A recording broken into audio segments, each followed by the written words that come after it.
On behalf of Soya Food Production and Welfare Association, and on my own behalf, I am privileged to welcome you to this National Stakeholders Consultation on Soya White Paper, which has been prepared by Dr. Itapu. Friends, I think everyone knows the impressive progress we have made in the field of agriculture, and due to that, today we are able to provide adequate quantity of food grains to the Indian population, and not only providing adequate food grains, but we also are the largest exporter of rice and a significant quantity of wheat, including some other items. But India has become the largest exporter of rice for quite some time, 5-6 years, beating Thailand. So on one hand, we are able to provide adequate quantity of food. And today, what is important is not how much we eat, but important is what do we eat. Do we eat adequate calories only, or do we also take adequate proteins, which are the building block of the human body, secondary micronutrients, which causes hidden hunger. Sometimes back only we had a millet year, international year of millet, to meet the requirement of micronutrients. This morning I was looking at the data, and I found the latest one is 73 to 80% of our population are deficient in protein. So we are able to provide adequate quantity of cereals. When you talk of food grains, major component is cereals and pulses. But, when we say food grains, we are surplus in cereals, not in pulses. And when you look at the protein, recommended quantity of protein is 0.8 gram to 1 gram per kg of body weight. So if we take a 50 or 60 kg of body weight, then around 50 to 60 gram of protein has to be provided. And most of know that legumes are the good source of protein because they have around 20% of protein.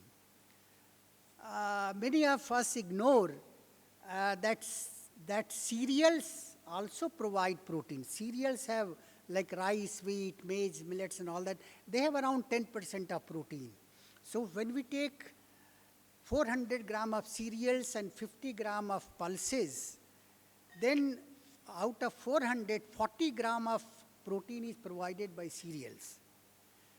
When you take 50 gram of pulses, 20% pulses, so 10 gram of protein is provided by the pulses. Rest, if 5 gram or 10 gram comes from, non-vegetarian people take from eggs and all that, milk we take and all that. So there are two major sources of protein. One is cereals, and another one is pulses or legumes for the vegetarian population. And India being largely the vegetarian population, we depend, other than cereals, we depend for protein on the legumes. So we have rich variety of legumes which contain around 20 to 25% protein. Arhar dal, tur dal we take, chana dal we take, masoor dal, mung dal, all that dals are there. But I'm sure you are all aware that we are importing pulses. We don't produce adequate quantity of pulses to provide 50 gram of pulses. I was speaking to the Honorable Chairman just now, when we were discussing that around 5-6 years back, we had a deficit of only 1 to 2 million tons. But last year's data I was looking at, we are importing around more than 6 million tons of pulses. That comes to around $5.5 billion. That's what, in terms of money we are importing. When we talk of legumes, as I said, all these pulses, but there is another legume which is called soya bean. Soya bean is most of the time referred as a wonder bean. And why wonder bean? Because unlike all other legumes, it has, instead of 20%, it has 40% protein. And in addition to that, it has 20% oil. Now, out of that 40% protein, the quality of protein, when you see, the quality is the best because soya protein has all the 9 essential amino acids which human body does not synthesize. So we have to take from animal protein and all that. That's how we supplement. So soya protein is called as a complete protein, easily digestible and all that. So all that qualities are present. Along with, let's not forget, 20% oil. And oil also is of good quality because it has low saturated fatty acid and low unsaturated fatty acids also. So, low unsaturated fatty acid and low saturated fatty acids. So, it makes an ideal oil. Now, coming back to soya again, about protein, when we compare the cost, I got the data from Dr.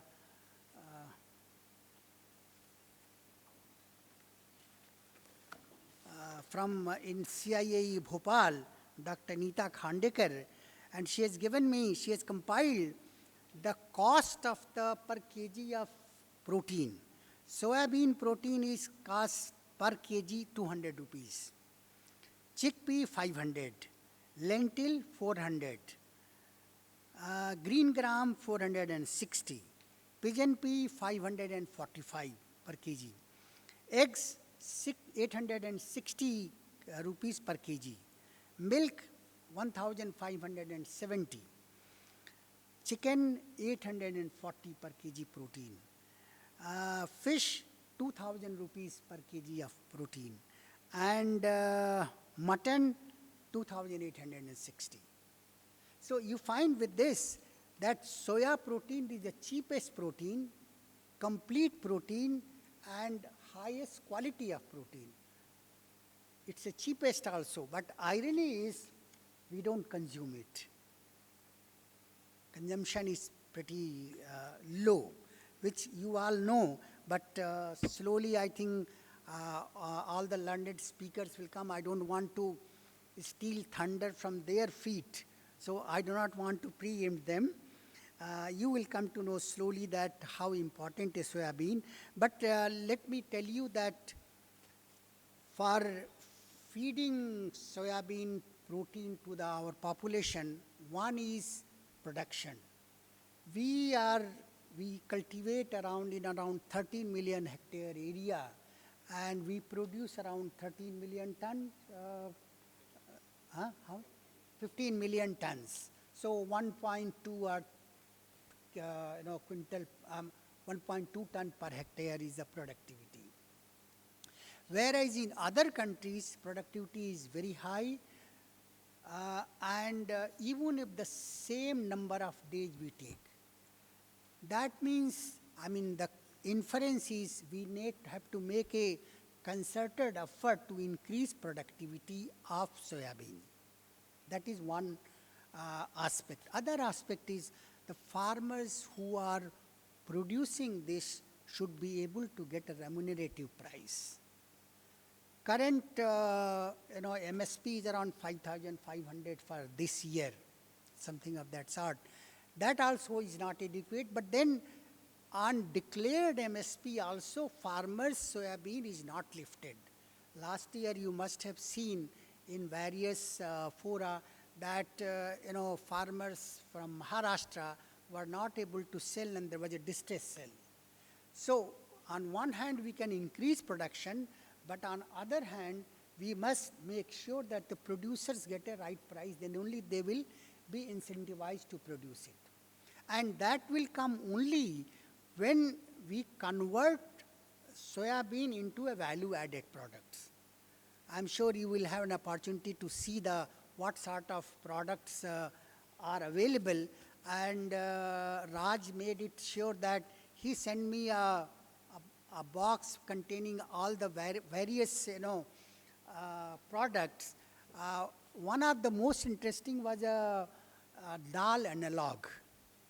And when I was going through, yesterday I had an opportunity, I told my wife, you cook the dal, let me taste it.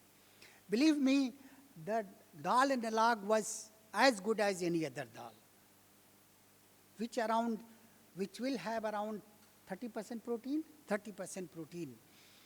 Because it is mixed with the corn, that's why it is little less than 40%, but it's a good quality. So when we talk of dal, supplement of protein, why not soybean dal? But apart from dal, soybean chunk, soybean powders, I mean, so many things are there available. But it is not reaching to the end user. The consumer and also farmers are not getting the right price. So it all depends on us.